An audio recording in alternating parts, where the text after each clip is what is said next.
Saat itu terdengar seruan dari langit, "Hamba-Ku telah berdusta, hamparkanlah neraka baginya dan bukakan pintu ke arahnya."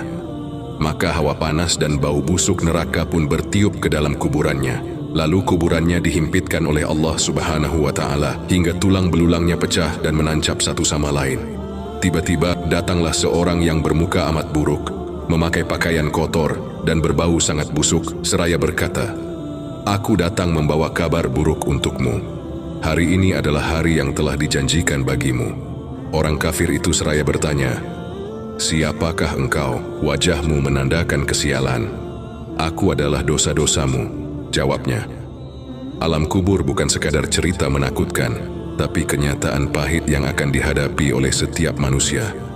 Itulah gambaran siksa kubur, balasan bagi para pendosa yang lalai menjalankan perintah Allah Subhanahu wa Ta'ala. Sebelum itu, agar tidak timbulnya kesalahpahaman, kami harap sahabat kafilah semua untuk menonton video ini sampai akhir.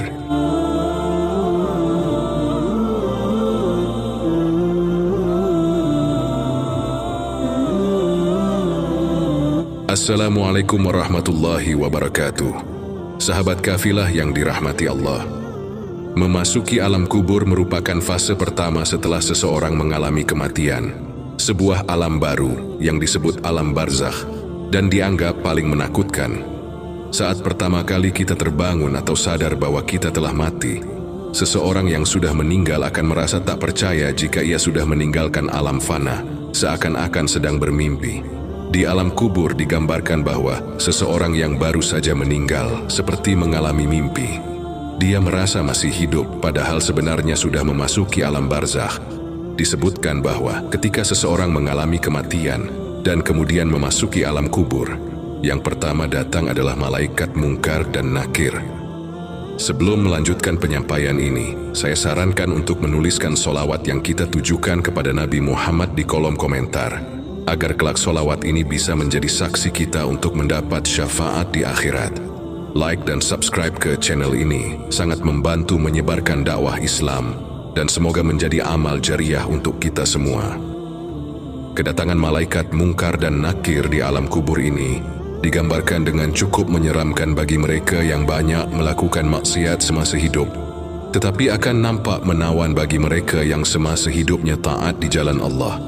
Ketika pertama kali berhadapan dengan manusia di alam kubur, maka ada 6 pertanyaan yang akan diajukan oleh malaikat Munkar dan Nakir.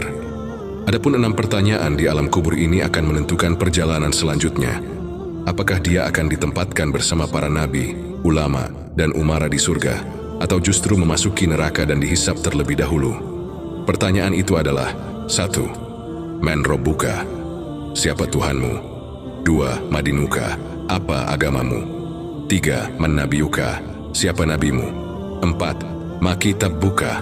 Apa kitabmu? 5. Aina kiblatuka? Di mana kiblatmu? 6. Man ikhwanuka? Siapa saudaramu?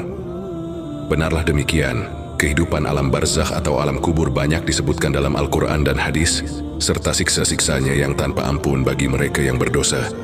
Namun, akan ada kelapangan dan ketenangan bagi umat yang beramal saleh. Berikut ini adalah hadits Rasulullah Shallallahu Alaihi Wasallam yang menggambarkan perjalanan manusia setelah melewati fase kematian. Maka, di alam kubur sudah menanti kehidupan baru yang serba asing. Hadits panjang ini diriwayatkan oleh Al-Bara bin Azib, yang diriwayatkan oleh Imam Ahmad dan disyahihkan oleh Imam Al-Hakim serta Syekh Albani. Hadits ini menceritakan perjalanan manusia di alam kuburnya. Suatu hari kami mengantarkan jenazah salah seorang sahabat Nabi Shallallahu Alaihi Wasallam dari golongan Ansyar. Sesampainya di perkuburan, liang lahat masih digali. Maka Rasulullah Shallallahu Alaihi Wasallam pun duduk dan menanti, dan kami pun ikut duduk terdiam di sekitarnya, seakan-akan di atas kepala kami ada burung gagak yang hinggap. Rasulullah Shallallahu Alaihi Wasallam memainkan sepotong dahan di tangannya ke tanah, lalu beliau mengangkat kepalanya seraya bersabda, "Mohonlah perlindungan kepada Allah dari azab kubur." Beliau mengulangi perintah ini 2 atau 3 kali. Kemudian beliau Shallallahu Alaihi Wasallam bersabda, Seandainya seorang yang beriman sudah tidak lagi menginginkan dunia dan telah mengharapkan akhirat atau sakaratul maut, turunlah dari langit para malaikat yang bermuka cerah secerah sinar matahari. Mereka membawa kain kafan dan wewangian dari surga, lalu duduk di sekeliling mukmin tersebut sejauh mata memandang. Setelah itu, turunlah malaikat pencabut nyawa dan mengambil posisi di arah kepala mukmin tersebut. Malaikat pencabut nyawa itu berkata, "Wahai nyawa yang mulia, keluarlah engkau untuk menjemput ampunan Allah dan keridhaannya." Maka nyawa itu dengan mudahnya keluar dari tubuh mukmin tersebut, seperti lancarnya air yang mengalir dari mulut sebuah kendil. Lalu nyawa tersebut diambil oleh malaikat pencabut nyawa, dan dalam sekejap mata diserahkan kepada para malaikat yang berwajah cerah tadi. Kemudian nyawa yang telah dikafani itu diangkat ke langit. Setiap melewati sekelompok malaikat di langit, mereka bertanya, "Nyawa siapakah yang amat mulia itu?" "Ini adalah nyawa Fulan bin Fulan," jawab para malaikat yang mengawalnya dengan menyebutkan namanya yang terbaik ketika di dunia. Sesampainya di langit dunia, mereka meminta izin untuk memasukinya, lalu diizinkan. Maka seluruh malaikat yang ada di langit itu ikut mengantarnya menuju langit berikutnya, hingga mereka sampai di langit ketujuh. Di sanalah Allah berfirman, "Tulislah nama hambaku ini dalam kitab Illiyin, lalu kembalikanlah ia ke jasadnya di bumi. Karena dari tanah aku ciptakan mereka, dan kepada tanah pula mereka akan kembali, serta dari tanah aku akan membangkitkan mereka." Lalu nyawa tersebut dikembalikan ke jasadnya di dunia. Lantas datanglah dua malaikat yang memerintahkannya untuk duduk. Mereka berdua bertanya, "Siapakah Rabbmu?" "Rabbku adalah Allah," jawabnya. Mereka berdua kembali bertanya, "Apakah agamamu?" "Agamaku Islam," sahutnya. Mereka berdua bertanya lagi, "Siapakah orang yang telah diutus untuk kalian?" "Beliau adalah Rasulullah Shallallahu Alaihi Wasallam," jawabnya. "Bagaimana engkau tahu?" tanya mereka berdua. "Aku membaca Al-Quran, lalu aku mengimaninya dan mempercayainya," jawabnya. Tiba-tiba terdengarlah suara dari langit yang menyeru, "Jawaban hambaku benar, maka hamparkanlah surga baginya, berilah dia pakaian darinya, lalu bukakanlah pintu ke arahnya. Maka berhembuslah angin segar dan harumnya surga memasuki kuburannya, lalu kuburannya diluaskan sepanjang mata memandang."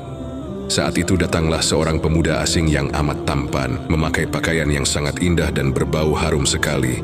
Seraya berkata, "Bergembiralah, inilah hari yang telah dijanjikan dulu bagimu." Mukmin ini bertanya, "Siapakah engkau?" "Wajahmu menandakan kebaikan." "Aku adalah amal salehmu," jawabnya. Si mukmin tadi pun berkata, "Wahai Rabbku, segerakanlah datangnya hari kiamat karena aku ingin bertemu dengan keluarga dan hartaku." Adapun orang kafir, di saat dia dalam keadaan tidak mengharapkan akhirat dan masih menginginkan dunia, turunlah dari langit malaikat yang bermuka hitam sambil membawa kain mori kasar. Lalu mereka duduk di sekelilingnya. Saat itu, turunlah malaikat pencabut nyawa dan duduk di arah kepalanya, seraya berkata, "Wahai nyawa yang hina, keluarlah dan jemputlah kemurkaan dan kemarahan Allah." Maka nyawa orang kafir tadi berlarian di sekujur tubuhnya. Malaikat pencabut nyawa tadi mencabut nyawa tersebut dengan paksa, sebagaimana seseorang yang menarik besi berduri yang menempel di kapas basah. Begitu nyawa tersebut sudah berada di tangan malaikat pencabut nyawa, dalam sekejap mata diambillah oleh para malaikat bermuka hitam yang ada di sekelilingnya. Lalu nyawa tadi segera dibungkus dengan kain mori kasar. Tiba-tiba terciumlah bau busuk, sebusuk bangkai yang paling busuk di muka bumi. Nyawa tadi dibawa ke langit. Setiap mereka melewati segerombolan malaikat, mereka selalu ditanya, "Nyawa siapakah yang amat hina ini?" "Ini adalah nyawa Fulan bin Fulan," jawab mereka dengan menyebutkan namanya yang terburuk ketika di dunia.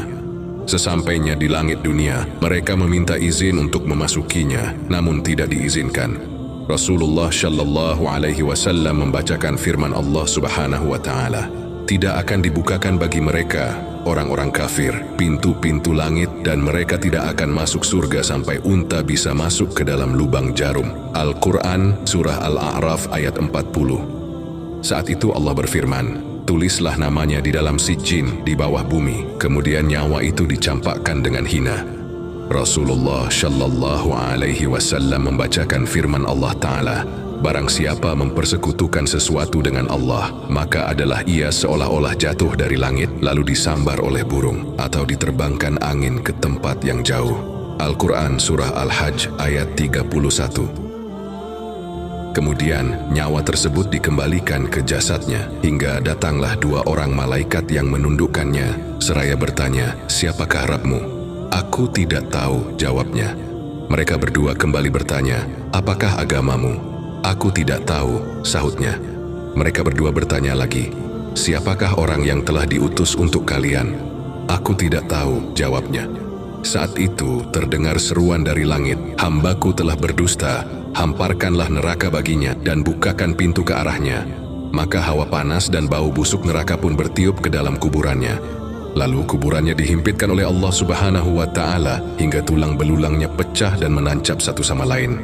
Tiba-tiba datanglah seorang yang bermuka amat buruk, memakai pakaian kotor dan berbau sangat busuk, seraya ia berkata, "Aku datang membawa kabar buruk untukmu. Hari ini adalah hari yang telah dijanjikan bagimu." Orang kafir itu seraya bertanya, "Siapakah engkau?" Wajahmu menandakan kesialan. "Aku adalah dosa-dosamu," jawabnya. Orang kafir itu pun berseru, "Wahai Rabbku, janganlah engkau datangkan hari kiamat." Hadis panjang ini diriwayatkan oleh Ahmad dalam Al-Musnad dan disyahihkan oleh Al-Hakim dalam Al-Mustadrak serta oleh Albani dalam kitab Ahkamul Janaiz. Inilah gambaran bagaimana kondisi seseorang yang sudah berada di alam kubur. Semua akan ditentukan lewat amal dan perbuatannya semasa hidup di dunia. Tentunya hal ini menjadi pelajaran bagi kita semua agar menjalankan perintah Allah dan menjauhi larangannya. Lantas, bagaimana dan apa yang harus kita lakukan untuk menghadapi kematian? Perbanyaklah amal ibadah, bahkan agar terbebas dari siksa alam kubur dan bisa menjawab 6 pertanyaan itu. Selain menjalankan perintah Allah dan menjauhi segala larangannya, kita juga harus tetap memanjatkan doa. Inilah doa yang diajarkan oleh Rasulullah Shallallahu Alaihi Wasallam agar terlepas dari siksa alam kubur. Allahumma inni a'udzubika min adzabil qabri wa min adzabin nar wa min fitnatil mahya wal mamat wa min fitnatil masihid dajjal.